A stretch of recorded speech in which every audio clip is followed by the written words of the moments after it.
In this video, we will talk about the differences between array and array list. So what we'll do first we'll see a very simple example of an array. And then we'll talk about the shortcomings which arrays have. And then we'll see that how these shortcomings can be removed by using an array list. And finally, if array list is removing all the shortcomings, why do we still need an array? So we'll also discuss about that in what scenarios we can use arrays and in what scenarios we can use an array list.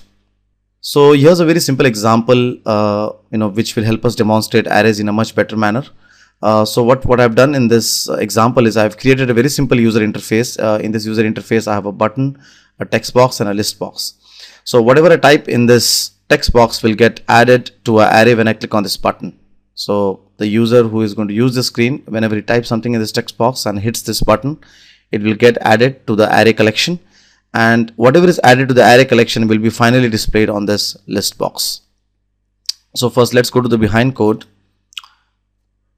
So let's first go ahead and define a simple array here.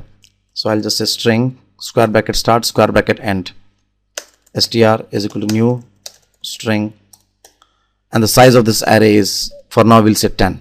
Okay, so in other words, we can add 10 elements in this array collection.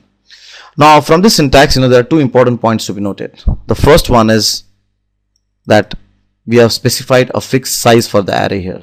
Okay, and that's a very special point about arrays, that they are fixed size. So in other words, on runtime later, when we are doing a button click or when we are writing something on the text box, if you want to resize this to 11, right, it's not a straightforward task. So probably you have to create a new array with a size 11, then recopy the whole thing, etc. So the first important point to note about arrays is that it's a fixed size. The second thing is that they are bound to a specific data type. For example, here this array str is a string data type. Okay, so probably if I'm going to declare, let's say that if I want to declare a array of int, right, it will be int I, something like this. Now this becomes a array which is an integer data type, right? So here I cannot go and add strings here. So arrays are strongly typed, compile time strongly typed entities. So two important points about arrays. First thing, it's a fixed size, and second thing, they are strong typed objects. So now it is time to go and fill this array str, right? So before I start filling the data, one important point to note here is that str has already been allocated with 10 size. So if you remember here, right, the str has already been allocated with 10 size. In other words, 10 empty array elements are already present in str. So in order to fill the data, right, what we need to do is we need to loop through the array, find the element till where data has been filled, take the next element from the array and allocate data to that element. So the first thing what we have to do is we have to browse through the str array, find where till what position the data has been filled, takes the next element and allocate the text box value to that element. So let's make a simple for loop here first to find till where the array element has been filled. So I'm going to say int I equal to 0 and browse until the length of the array and I plus plus. Okay, now we're going to check saying that this element, is it null? If it is null, then take the value from the text box and allocate to that element. So if str this ith element is it equal to null, if it is null, that means we can go and allocate the value from the text box. So I'm going to say text box text, and I'm going to say breakout from here, right? So this will come out of this for loop. Okay, and finally I would like to take this array and bind it to my list box. So list box dot data source is equal to str. Let me also go and clear this list box before I bind it so that I don't get duplicate values in the list box. Let me go and build this application, build solution. Let me do a control F5 here. So let's see if it works. Yes. Oops, what happened? Some problem here. Let's go and debug. So there's my debug point. So when I type the first element, it goes and browses through this, nice, breaks out of this, binds to my list box. When I go the next time, it goes here.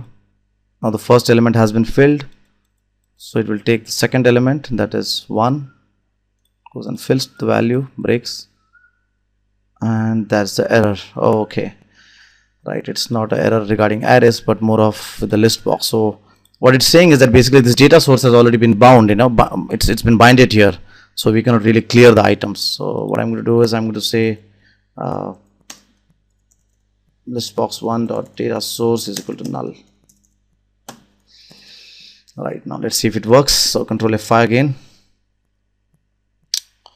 So element 1, now element 2, right, and 3. So very simple here. We created an array, and then we made a loop to fill the array, and finally we binded the array with the list box. Now as we were writing the code, right, there were three big problems which we saw with the array. The first one is that it is fixed size, and normally, if you see real time, right, you would like to have resizable collections here. Why? Because we really do not know how much data can come from the end user.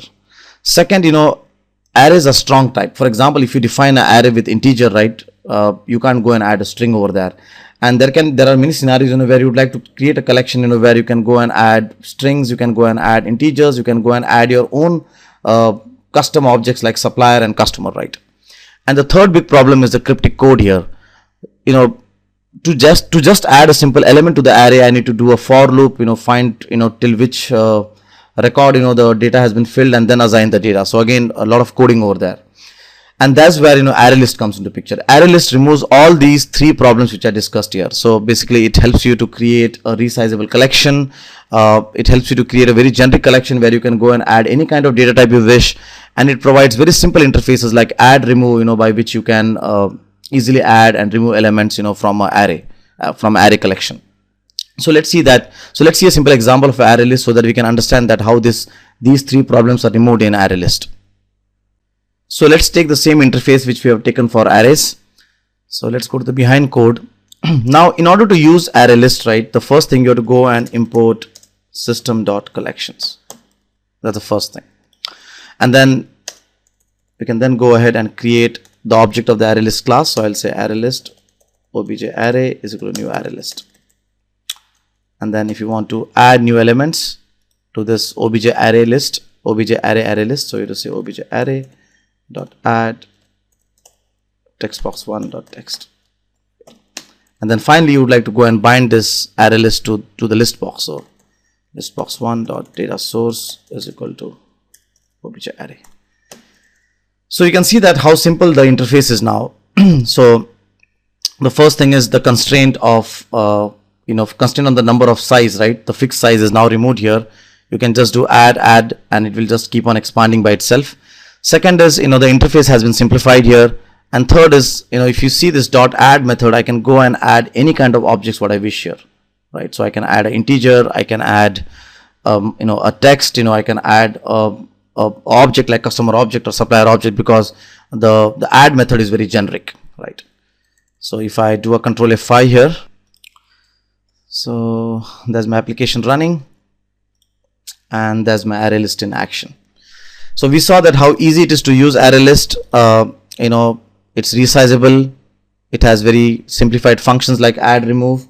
Second, it can take up any data type like integer, string, or whatever we wish.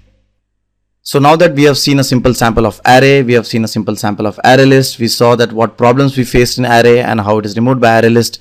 Now let's write down in what scenarios we're going to use what. So remember that just because ArrayList removes some problems of array doesn't mean that arrays are outdated or it should never be used, right?